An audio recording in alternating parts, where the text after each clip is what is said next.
Hey everybody, this is your daily dose of all things royal. Harry's wife gives keynote speech to One Young World Youth Rally, Summit. High level summary, it was a waste of time. Just my opinion. Now, the Duchess was there to give the keynote speech. If you've ever attended any kind of professional conference or other event, you undoubtedly have been invited to a keynote speech. Usually, the keynote speaker is a bold-faced name, a leader in the industry, as noted, the expert, in the topic or issues related to the conference at that moment, and is charged with kicking off the event and getting everyone excited and ready to learn. In fact, it could be argued that the keynote speech is the most important hour of the entire event. The whole point of having a keynote speaker is for it to be motivational, inspiring the audience to get excited for the rest of the event and giving them ways that they can incorporate the information they are about to receive into their own lives and work. Sadly, this keynote speech, or end note speech is what I'm going to say, did not do any of that. 2 hours into this opening ceremony, this speech really fell on deaf ears. We all know that this was done for Netflix, not because they are fully involved with One Young World. It's really to get content. It really speaks volumes that they put her at the end of the actual opening ceremony. Now, I'm not going to go line by line into her speech. I'm just going to give you a high-level opinion and analysis of what I observed. Well, first and foremost, we know that this was for Netflix, as you can see the cameras. And as much as Meghan was forced smiling, Harry just looked absolutely miserable. He didn't even look at her to wish her good luck when she was about to get up and speak. Watch this.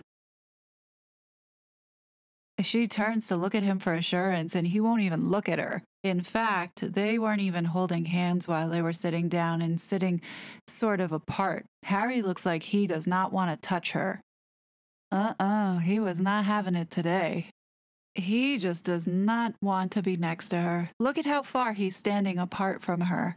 And you know right here she's telling him, smile, the camera's on us, smile. And she's got her plastered, stuck, fake smile while he's trying. You can see he's struggling.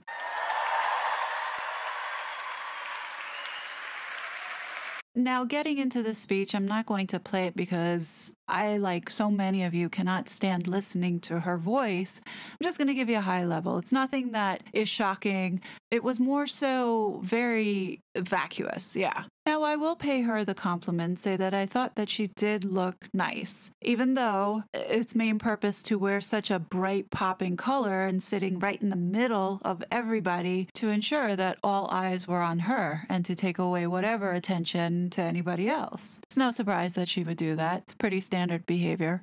Who was she trying to cosplay today? Diana or Hillary or both? I'll let you guys decide. I'm sure she copied her outfit or her speech from somebody somewhere. Now, getting into the superficiality of this speech, she begins talking about her participation at One Young World in 2014. And what's funny is that she talks as if she was 8 years ago, some young, up-and-coming, impressionable youth like the folks in their 20s sitting in the audience. It was several years ago in 2014 that I was first invited to be a counselor at One Young World.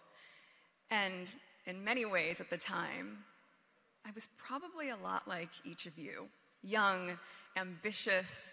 When in actuality, 8 years ago, she was 33 years old, which I found kind of funny. By that time, she was already married and divorced. She was no spring chicken.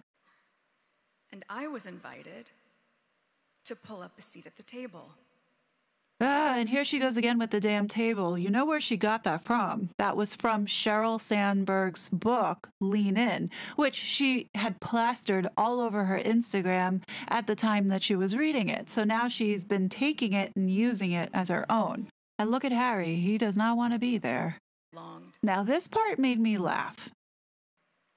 Because the truth was, I wasn't sure that I belonged.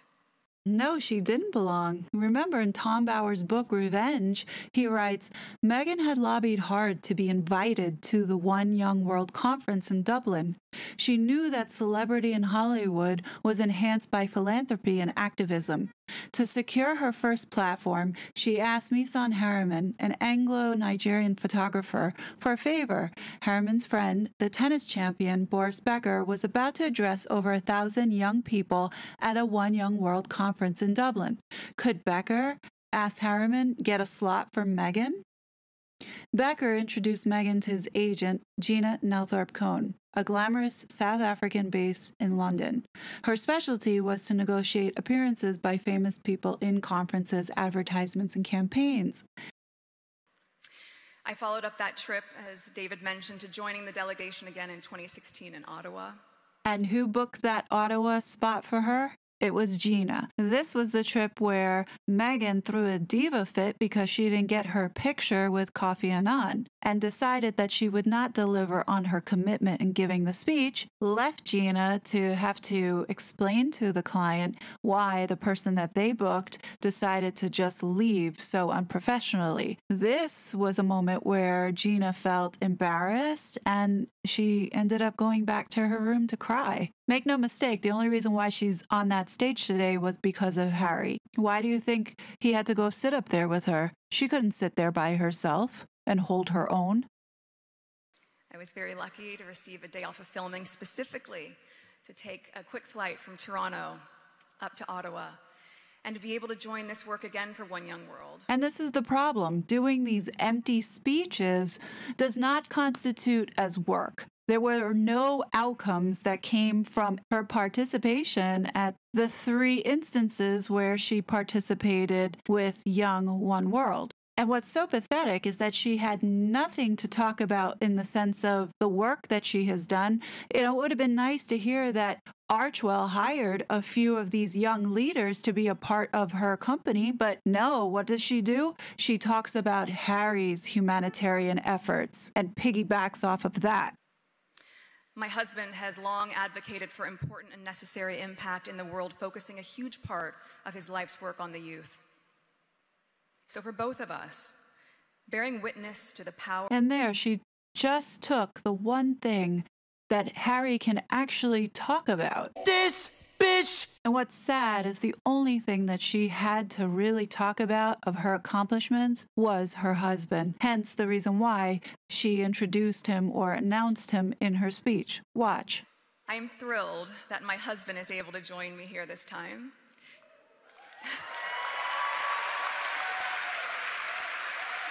To be able to see and witness firsthand my respect for this organization. As you can see, this is really painful for Harry.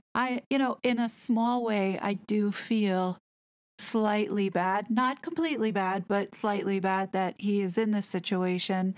I mean, albeit it's a situation that he put himself in, but look what he's dealing with. And it's unfortunate. And you know that he's in his home country and it does bother him. I mean, how could it not? At the very beginning of this session, they all stood up and sang the national anthem, which was God Save the Queen.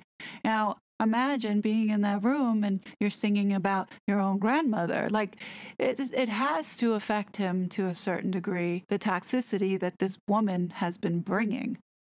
One Young World has been an integral part of my life for so many years before I met him. So, to meet again here. Now that's a load of horse shit.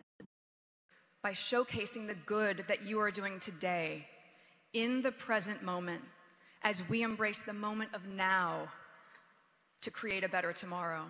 This Twitter user summed this One Young World up in a way that I couldn't have said it better, stating, scandalous part is way One Young World scammers make millions out of Markle-style word salading in a corrupt global industry, and it needs a regulation. Archwell is based on same business model, pretending to be kind and impactful while enriching organizers, which is exactly what is going on with this organization. Just to show you some financials, what you have going on here, majority of the money is either going towards these types of events, spending millions of dollars. And on top of it, the salaries for the people who are running the show. So like the CEO, between 2019 and 2021, she's made almost $1 million in salary. So you tell me how much money is really going to helping the young leaders. I'm just seeing for 2021, the period of 18 months, it's around $500,000 that is going out to helping these youth. Make it make sense, especially when they have people like Amber Heard and Meghan Markle speaking at these events, two of the most shady women in Hollywood. I think people need to start opening their eyes and looking at the organization and saying, what are they doing with our kids? I wonder how much donation money was given to have the Harkles come and give this lackluster appearance. Be interesting to know. And with that, it is my absolute honor and pleasure to declare this year's One Young World Summit officially open. Thank you, Duchess. How could we live without hearing your words of wisdom? Can somebody please get her the keys to the city of Manchester? The city has been blessed by Saint Meghan Markle. On that note, let me know what you guys think. Please don't forget to like, subscribe, and share. And I'll be back soon. Bye. I was such a fraud.